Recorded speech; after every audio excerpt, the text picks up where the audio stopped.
Assalamualaikum warahmatullahi wabarakatuh. Selamat siang anak-anakku semuanya, kelas 11. Bertemu kembali dengan saya Pak Broto dalam materi Sejarah Indonesia. Oke. Mungkin ada beberapa minggu kemarin materi mungkin kurang jelas, bisa ditanyakan kepada saya langsung atau disampaikan kepada pihak sekolah. Untuk hari ini ya, kita hanya menyimpulkan beberapa materi beberapa pekan yang lalu ya. Di antaranya di sini ya. Pertama adalah penjelajahan bangsa Eropa ke dunia timur, mulai penjajahan orang-orang Eropa di beberapa negara Asia maupun Afrika. Di Indonesia sendiri dimulai oleh pendudukan kolonial Belanda dengan membentuk VOC, Vereniging Oost-Indische Compagnie. VOC sendiri ada tujuan untuk didikan di sini. Yang pertama, ya, menghindari persaingan yang tidak sehat antara sesama pedagang Belanda sendiri. Jadi mereka di sini banyak sekali kongsi-kongsi dagang yang menyebar seantero Nusantara. Mereka berdagang, mencari keuntungan sehingga persaingan muncul di antara mereka sendiri. Nah, tujuannya VOC adalah menyatukan pendapat, visi, tujuan mereka di sini itu. Kemudian yang kedua, memperkuat kedudukan Belanda dalam menghadapi persaingan dengan para pedagang negara lain, terutama dari negara Inggris, yakni kongsi dagang EIC atau East India Company. Jadi maksudnya perusahaan kongsi dagang di India Timur, pihak dari Inggris ini. EIC dengan VOC selalu berseteru, bahkan dalam suatu kesempatan mereka berperang beneran, jadi mereka saling menjatuhkan, saling menghancurkan. Yang kedua, VOC ditujukan untuk menguasai pelabuhan-pelabuhan penting di Nusantara dari Sumatera, Jawa, Maluku, dan juga kerajaan-kerajaan Nusantara saat itu. Kebetulan kerajaan saat itu kebanyakan dari kerajaan Islam, juga kerajaan Hindu di daerah Bali juga. Kemudian tujuan VOC yang lain adalah mempertahankan monopoli dagang rempah-rempah di Nusantara. Monopoli itu maksudnya ya menguasai dalam kekuasaan wilayah, juga dalam hal komoditi jual beli barang, yakni rempah-rempah. Rempah-rempah apa itu? Cari sendiri ya di internet. Oke, lanjut. Pengaruh kebijakan VOC bagi Nusantara. Jelas sekali karena VOC berkuasa hampir 200 tahun sehingga pengaruh kebijakan sangat luar biasa besar di Nusantara ini. Yang pertama, kekuasaan raja menjadi berkurang, baik itu politik, ekonomi, kebijakannya, ya, karena didominasi oleh VOC. Kemudian yang kedua, wilayah kerajaan terpecah-pecah. Tujuan VOC di sini adalah untuk menguasai, maka mereka harus berkuasa. Wilayah yang dikuasai harus lemah. Dalam satu hal ini mereka menerapkan divide et impera, sehingga kerajaan-kerajaan yang besar ini akhirnya terpecah-pecah menjadi hanya beberapa wilayah kecil yang lemah, sehingga VOC mudah sekali menguasai. Kemudian yang ketiga, hak istimewa VOC atau disebut sebagai hak oktroi, membuat masyarakat menjadi miskin dan menderita. Nah, hak istimewa VOC apa itu? Cari ya, anak-anakku. Oke, kita lanjut. Keempat, pelayaran Hongi dapat dikatakan sebagai perampok, bisa dikatakan pemerasan atau perbudakan. Karena gini, pelayaran Hongi itu mereka patroli baik siang maupun malam supaya para pedagang di Indonesia, Nusantara saat itu tidak bisa berdagang dengan kerajaan lain atau dengan negara-negara di luar Indonesia saat itu. Jadi mereka harus berdagang langsung kepada Belanda, VOC. Kemudian kelima, rakyat Indonesia mengenal ekonomi uang. Jadi saat itu memang banyak sekali proses perdagangannya dengan barter, bertukar barang. Tapi karena VOC datang, mereka dikenalkan mata uang era VOC. Kemudian mengenal sistem pertahanan benteng, karena VOC juga mengenalkan saat itu. Kemudian etika perjanjian dan prajurit bersenjata modern. Senjata modern, senjata api yang memang diproduksi di Eropa. Pertama memang dari Portugis, Spanyol, kemudian dari Belanda yang modern ini. Oke, next. Lambat laun setelah hampir 200 tahun mereka berkuasa, akhirnya VOC mengalami kemunduran. Abad ke-18 ya. Banyak pegawai VOC yang korupsi ya, pasti karena korupsi sehingga perusahaan VOC ini hancur. Kemudian yang kedua, VOC banyak menanggung hutang karena besarnya biaya yang dikeluarkan untuk meredam perlawanan rakyat Indonesia.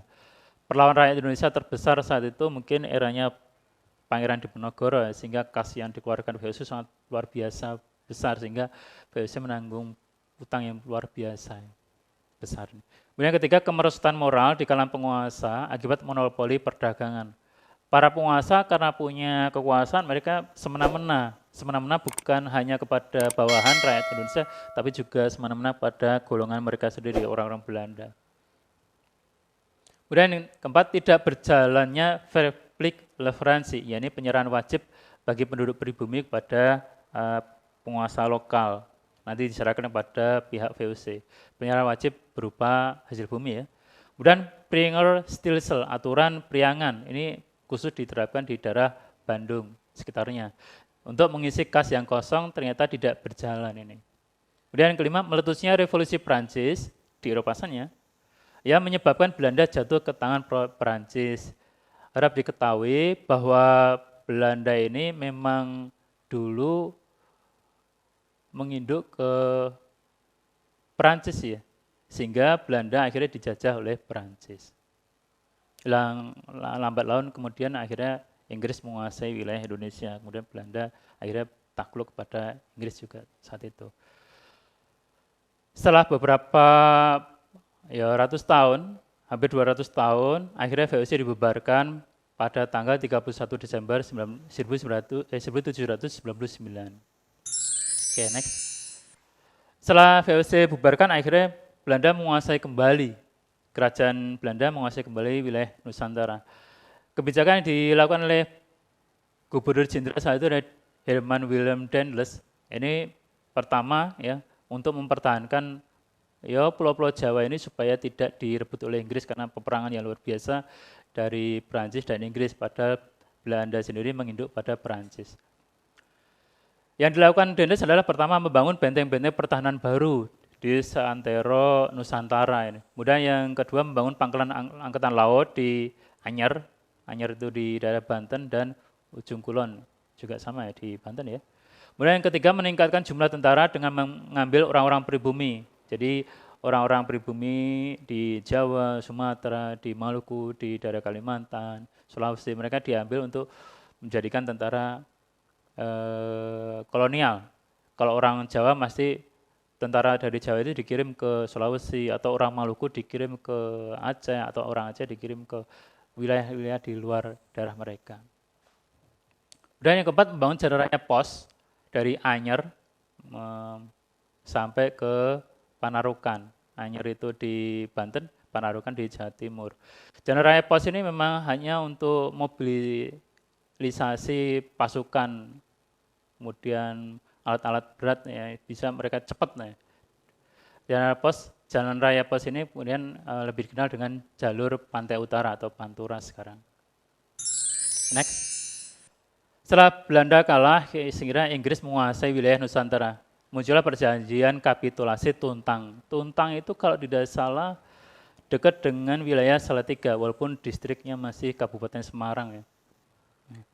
Pendatangan perjanjian kapitulasi Tuntang pada 18 September 1911, yang pertama Pulau Jawa dan sekitarnya dikuasai oleh Belanda, ini diserahkan kepada pihak kolonial Inggris. Kemudian semua tentara Belanda menjadi tawanan Inggris, dan orang-orang Belanda dapat dipekerjakan dalam pemerintahan Inggris juga.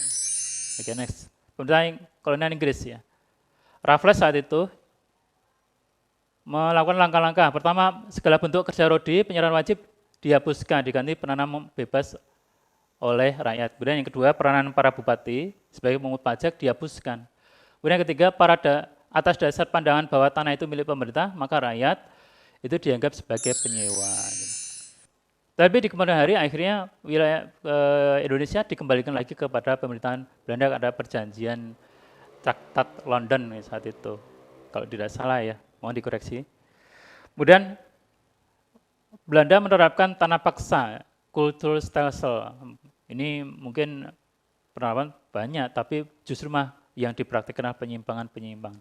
Untuk penyimpangan-penyimpangan bisa Anda baca kembali ya. Tidak saya baca di sini, kalau ingin dibaca ya bisa di pause gitu aja. Oke, next.